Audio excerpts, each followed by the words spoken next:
मुर्तजा कह रहे हैं कि हम इस्तीफा दे सकते हैं अगर ये हथकंडे जारी रहे. So I mean it can get from bad to worse if better sense doesn't prevail. मगर हसनात, मैंने अब काशिफ से ऑफ द टेबल का पूछा, लेकिन अगर ऑन द टेबल की चीजों को देखा जाए तो आईनी बेंच की तश्कील एक ऐसा जुडिशियल कमीशन देगा कि जहां तक चीफ जस्टिस ऑफ पाकिस्तान की तैनाती का ताल्लुक है तो चीफ जस्टिस सुप्रीम कोर्ट के 3 सीनियर तरीन जजेस में से लगाया जाएगा. मगर कल तक जो मेरी कुछ सीनियर लोगों से बात हो रही थी, उनका यह कहना था कि मंसूर अली शाह साहब को बनने देंगे इस बार चीफ जस्टिस, और अगली दफा से जब जस्टिस मुनीब की बारी आनी है तब से ये 3 का पैनल तजवीज होगा जिसके अंदर से सिलेक्ट किया जाएगा. क्या मालूमात हैं आपके पास अभी तक? देखिए, मेरा ख्याल है कि अगर जस्टिस मंसूर अली शाह का नोटिफिकेशन हो जाए तो फिर ये अमेंडमेंट में जो सवालात उठ रहे हैं, एप्रीहेंशन हैं, काफ़ी हद तक दूर हो सकती हैं. लेकिन बज़ाहिर ये लग रहा है कि मंसूर अली शाह साहब का ही रास्ता रोका जा रहा है. हालांकि ये जो कॉन्स्टिट्यूशनल बेंच नहीं है, ये कॉन्स्टिट्यूशनल डिवीज़न है, और जो जुडिशल कमीशन करेगा 13 मेंबरान हैं, उसमें जो है वो हुकूमती नुमाइंदे भी हैं, पार्लियामेंट के लोग भी हैं, 5 जजेस भी हैं. सबसे पहले तो वहीं पोलराइजेशन स्टार्ट हो जाएगी कि जी जो कॉन्स्टिट्यूशनल बेंच बनाना है वहाँ हुकूमती लोग कहेंगे जी फ़लाँ फ़लाँ जज बैठे, जुडिशरी के लोग कहेंगे फ़लाँ फ़लाँ बैठे. तो ये तकसीम वहाँ से ही शुरू हो जाएगी. और मेरा ख्याल है कि ये पहली दफ़ा हो रहा है कि ये सिर्फ अपॉइंटमेंट नहीं, अब तो डे टू डे अफेयर भी उसमें एग्जीक्यूटिव की इन्वॉल्वमेंट शुरू हो जाएगी कि अटार्नी जनरल, लॉ मिनिस्टर और जो पार्लियामेंट के मेम्बरान हैं वो हर जो कॉन्स्टिट्यूशनल बेंच होगा वो बताएंगे कि जी फ़लाँ जज को बिठा दें, फ़लाँ को बिठा दें. किसी का वो लाइक माइंडेड एक का होगा, किसी का 2 का. ये मेरा ख्याल है हाईली ऑब्जेक्शनेबल चीज़ है. ये जो अदलिया ट्रिकॉटमी ऑफ पावर की बात होती है, तो ये प्रिंसिपल के मुताबिक तो अदलिया का काम है कि वो बेंच बनाए, चाहे वो सुप्रीम कोर्ट के चीफ जस्टिस ना बनाए, 3 जज बनाए. और ये जो पीडीएम गवर्नमेंट है, पहले इन्होंने supreme court practice and procedure act लाए, फिर उसके बाद ये इन्होंने अब ऑर्डिनेंस लाए, उसको फिर अब ये आईनी जब तरमीम सूट किया. मगर हसनात, ये जो आईनी बेंच बनाने जा रहे हैं उसके लिए जस्टिस याया का नाम बहुत लोगों से मुझे सुनने में मिल रहा है, people who are in the power corridors. जी जी, ये कोशिश की इतलात भी यही है कि मंसूर अली शाह साहब को एक तबका चाह रहा है कि उनको ना बनाया जाए, और जैसे याहिया अफरीदी, क्योंकि अगले 3 साल जिस किस्म की प्लानिंग है हुकूमत की कि ऐसा जज हो जो किसी तरह भी कोई जैसे याहिया अफरीदी पे ये इसमें कोई शक नहीं है कि उन पे कोई इन्फ्लुएंस इस तरह नहीं किया जा सकता, और वो एक नॉन कंट्रोवर्शियल एक फिगर हैं, उन पे मेरा ख्याल है कि उन पे ऑब्जेक्शन नहीं.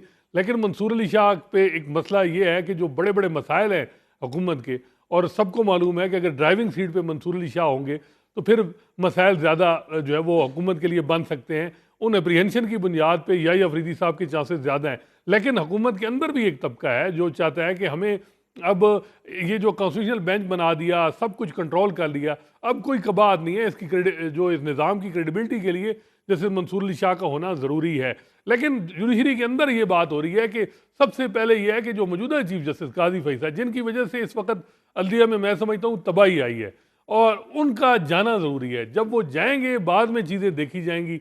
मेरा नहीं ख्याल कि ये जो अमेंडमेंट हो रही हैं ये आज तो उन्होंने सवाल निकालेगा कौन, मगर वील गेट टू दैट. हसनात, इस ड्राफ्ट के अंदर ये गो के आपने पॉइंट आउट सही किया कि आईनी अदालत की बजाय आईनी बेंच पर इत्तेफाक तो हो गया है, लेकिन आईनी अदालत के तमाम तर जो पावर्स और इख्तियारात हैं वो इसे हासिल होंगे. सो ये जहन में रखिएगा कि सुप्रीम कोर्ट की अमारत तो शायद एक ही हो, मगर चीफ जस्टिस की सरबराही में एक ऐसा मखसूस बेंच होगा कि जो आईनी मामलात देखेगा, और इस बेंच को बनाने में एग्जीक्यूटिव का पूरा अमल दखल होगा, उसके पास गैर मामूली इख्तियारात होंगे. सादा अल्फाज में ट्राइकोटमी ऑफ पावर का जो असूल आप हाईलाइट कर रहे हैं, क्या वो मौलाना साहब या तहरीक इंसाफ या कोई और इसको नहीं उठाएगा? और अगर ना भी उठाएं तो क्या जज साहिबान की तरफ से कोई रिएक्शन आएगा? क्योंकि मुनीर मलिक कल मेरे शो के ऊपर कह रहे थे कि द जेंटलमैन इन रोब्स, हाजिर सर्विस जजों को डट जाना चाहिए. एतजाज एहसन साहब कहते हैं ये अभी नहीं तो कभी नहीं का मौका है. Are you expecting a reaction? देखिए, फिलहाल तो वो ये चाह रहे हैं कि मौजूदा जो चीफ जस्टिस काजी फैसल हैं ये जाएं, क्योंकि उनको बहुत ज़्यादा मसाइल हैं कि जब भी कोई मूव आती है तो वो उसको रोकने की पूरी पूरी कोशिश करते हैं. तो ये 25 तारीख तक तो ये इसी तरह, बल्कि ये अपॉइंट में भी अगर किसी और को भी चीफ जस्टिस कर दिया तो फिलहाल कोई इतना रेजिस्टेंस नहीं. लेकिन अदलिया बिल्कुल इस पे रेजिस्ट करेगी, ये भूल जाएंगे अगर, और इस पे मेरा ख्याल है कि फिर बहुत ज़्यादा मसाइल, इंस्टेबिलिटी मज़ीद बढ़ेगी, ये कम नहीं होगी. और जहाँ तक ट्रांसपेरेंसी की बात है, पहले आपने supreme court practice and procedure act के तहत 3 जज यानी कहा कि जी वो डिसाइड करेंगे जी केस कौन सा लगाना है, 5 कर दें। क्या ज़रूरत है जुडिशल कमीशन में अटार्नी जनरल, लॉ मिनिस्टर और लॉ मेकर जो 4 हैं, वो भी पूरा जुडिशल कमीशन जो जजेस अपॉइंट करता है, वो अब जो है वो बेंच भी वो बनाएगा। तो फिर ये मेरा ख्याल है किसी टाइम पे तो ये अमेंडमेंट आ जाएगी कि प्राइम मिनिस्टर जो है वो बेंच बना देंगे कि 17 में से कौन कौन से जज। तो ये बहुत ही खतरनाक चीज़ जा रही है। फिर एक तो ये भी हो जाएगा, ये भी शायद हो जाए कि वज़ीर आज़म पाकिस्तान फैसले भी खुद ही लिखकर भेज दिया करें कि मेरे ख्याल में ये फैसला और ये सुप्रीम कोर्ट के जजेस पर बाइंडिंग होगा। और साथ में इस हसनाद एक ये भी देखिएगा, इस मुसवदे में जजेस की ACR भी सरकार यानी हुकूमत लिखेगी, ये कमेटी बनाएगी। ये भी एक ये कितना एक इस जुडिशरी को आपके ख्याल में उनको गुस्सा आएगा कि हमारी ACR अब सियासतदान लिखेंगे? बिल्कुल, इसमें कोई शक नहीं है। पूरा ये जो प्लान है वो ये है कि अदलिया को कमज़ोर किया जाए, कंट्रोल किया जाए, किसी तरह भी अदलिया किसी मामले में भी जो मौजूदा निज़ाम चल रहा है उसके लिए कोई रुकावट ना बने। हालांकि मैं समझता हूँ कि मंसूर अली शाह साहब को अगर ये नोटिफाई कर दें, और ये चीज़ें वो उनकी कई गाय बगाए उन्होंने बातें की हैं कि ये जो कॉन्स्टिट्यूशन ऑफ बेंचेस है इसमें हमें ड्यूरेशन वाइज पहले ही डिसाइड कर देना चाहिए कि इस महीने अगले 3 महीने कौन कौन से जजेस जो हैं वो कॉन्स्टिट्यूशन केस सुनेंगे, अगले उससे क्या होंगे, ताकि ट्रांसपेरेंसी आए। वो खुद ही कर देते ये चीज़ें, और उन्होंने इस बात पे काफ़ी ज़्यादा एम्फेसाइज भी किया।